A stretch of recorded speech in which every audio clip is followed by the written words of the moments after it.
복음주의 협의회가 신임 회장에 신촌성결교회 이정익 원로 목사를 선출했습니다. 오늘 이슈를 보는 창에서는 한복협 회장 이정익 목사 모시고 말씀 나누겠습니다. 우리 한국복음주의 협의회 신임 회장으로 선출되셨는데요. 무려 16년 만이라고요. 먼저 취임 소감 좀 말씀해 주시죠. 네, 지금이 전환기인데요. 네. 또 한국교회가 처해진 환경이 참 복잡합니다. 중요한 때 회장직을 맡아서 한편 책임도 확정하고 네. 또 최선을 다해야 될 것 같습니다. 지난 오랜 시간 동안 김명영 목사께서 회장직을 수행하면서 한국복음주의협의회의 역사를 새로 썼고 네. 토대를 굳건히 했다, 그렇게 판단이 됩니다. 앞으로 잘 이어가야 되겠죠. 네, 한국복음주의협의회는 한국교회 역사와 함께 매우 오래된 단체로 알고 있는데요. 어떤 단체인지 좀 먼저 소개해 주시고 그동안 어떤 방향에서 일을 해오셨는지 소개 부탁드립니다. 한국복음주의협의회는 70년대 말 한국교회의 상황이 녹록지 않았고 네. 사회 부흥과 교회 부흥에 발맞춰서 교회가 막 부흥하는데도 불구하고 신앙적 변질을 우려했고 연합기관에 제 구실을 다하지 못하는 것을 염려했던 원로들, 네. 한경지 목사님, 또 한철아 목사님, 또 박윤선 목사님, 정진경 목사님, 또 김중건 목사님, 이런 어른들께서 한국교회 미래를 염려하던 차에 하나님께서 말씀하신 세상에 하나님 나라를 세우라 하는 뜻을 펼치기 위해서 복음주의협의회를 결성을 하셨습니다. 네. 그 뒤로 복음주의협의회를 통해서 한국교회 연합운동의 길을 제시해 주었고 예. 우리 사회를 통한 복음 전파에 초점을 맞춰 주셨고 더 나아가서 분열돼 가고 하는 한국교회 연합기관에 메시지를 주는 역할을 다 해왔습니다.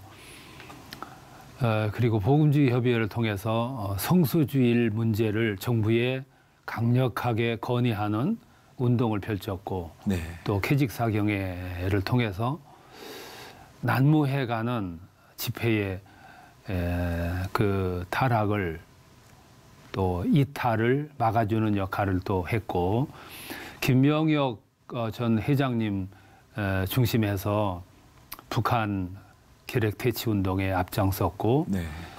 또 저 연변에 있는 우리 조선족 동포들 아이들 가운데 고아들을 복음화하고 후원하는 일에 참 주력을 다 하셨어요. 예. 그리고 방글라데시 그 홍수, 대홍수를 통해서 어려웠을 때부터 지금까지 후원하는 일을 해왔습니다. 네. 그러니까 복음적인 신앙면뿐만 아니라 사회적인 면 그리고 해외까지 지경을 많이 넓혔다고 생각을 해요. 네. 그동안 할 일을 참 많이 했습니다. 네. 네. 듣고 보니까 참 많은 일들을 하셨는데요. 네. 최근 몇 년 사이에 대형 교회 세대 교체가 이루어지지 않았습니까? 그 과정에서 잡음도 있었고 또 많은 어려움도 있었는데요. 바람직한 한국교회 세대 교체 어떻게 이루어진다고 보고 계신지요?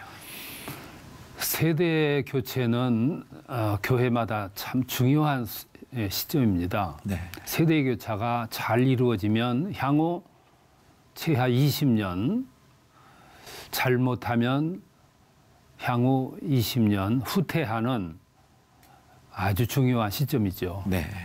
우선 세대 교체를 할 때 교회나 전임자나 교회 당회나 후임자를 선정할 때 가장 중요한 초점을 교회의 미래에다 뒀으면 좋겠어요. 네.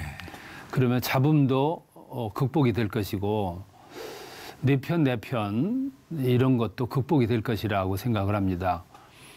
그리고 후임자는 이렇게 공고를 해가지고 모집하는 형식으로 하면은 안 된다고 생각합니다. 네.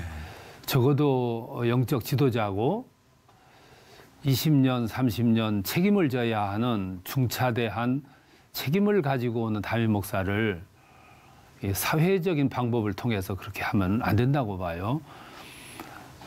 세대 교체를 할 적에는 성스럽게 또 성스러운 방법과 절차를 통해서 그리고 가장 권위 있게 그렇게 부임해서 지도자로 세울 수 있는 그런 방안을 교회는 세워야 된다고 봅니다. 예. 앞으로 한국교회 세대 교체하는 일에 우리가 좀 신경을 써야 우리 사회에 주는 메시지가 네.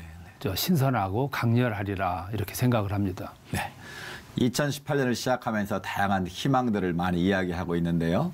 무엇보다도 남북 관계에 대해서 많은 관심들도 있고 또 새로운 희망을 가지고 있는데요. 믿음의 눈으로 바라보는 한반도 문제 어떻게 전망하시는지요? 남북의 문제는 다른 여타의 국가 분쟁 문제하고는 조금 다른 성격이라고 봐요. 남북의 문제는 최종 지점이 통일인데 네.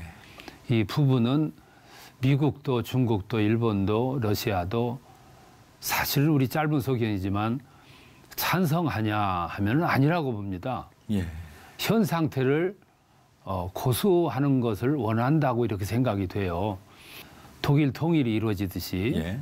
그 장벽이 무너진 거는 주변 국가들의 도움 때문이 아니거든요. 그렇습니다. 독일의 노력만 가지고도 안 됐습니다. 어느 날 자연스럽게 부작용 없이 이루어졌던 건 전적인 하나님의 역사라고 생각합니다. 예. 한국의 문제도 이렇게 풀지 않으실까 저는 그렇게 기대를 합니다. 네. 중국이나 미국이 인위적으로 풀면 부작용이 클 겁니다. 하나님이 하시는 일은 언제나 부작용이 없거든요. 네. 그렇게 되기를 지금 소원하고 기다리고 있습니다. 하나님의 방법으로 이루어지기를 저희도 그렇습니다. 기도하겠습니다. 네.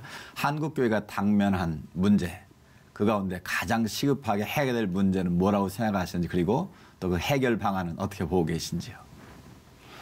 지금 한국 교회는 참 이 규모나 덩치는 참 큽니다. 또 사회를 위해서 한국 교회가 사용하는 금액이 3천억이라는 통계가 있습니다. 네. 막대한 금액이죠. 그렇습니다. 근데 이렇게 사용하고 이웃을 위해서 헌신하면서도 한국 교회가 존재감이 약합니다. 그 원인은 가장 큰 원인은 한국 교회를 아우를 수 있는 초점이 없어요. 예. 구심점이 없고 지도력이 발휘가 되지 않습니다. 물론 오른손이 하는 거 왼손이 모르게 할 수도 있지만 네. 좀 구심점을 가지고 효과 있게 그렇게만 한다면 얼마나 좋겠나 싶어서 제일 중요한 것이 한국 교회의 당면한 문제는 구심점을 회복하는 일입니다. 네. 90점 회복. 타워가 마련돼야 되고 그리고 기획된 어떤 미래에 대한 준비가 있어야 되는데 네. 지금 그게 전무합니다. 이게 한국 교회의 가장 큰 약점이고 먼저 해야 될 부분이 아닌가 그렇게 생각합니다. 네. 한국교회가 새로져야 한다는 바람만큼은 공동의 목표일 텐데요.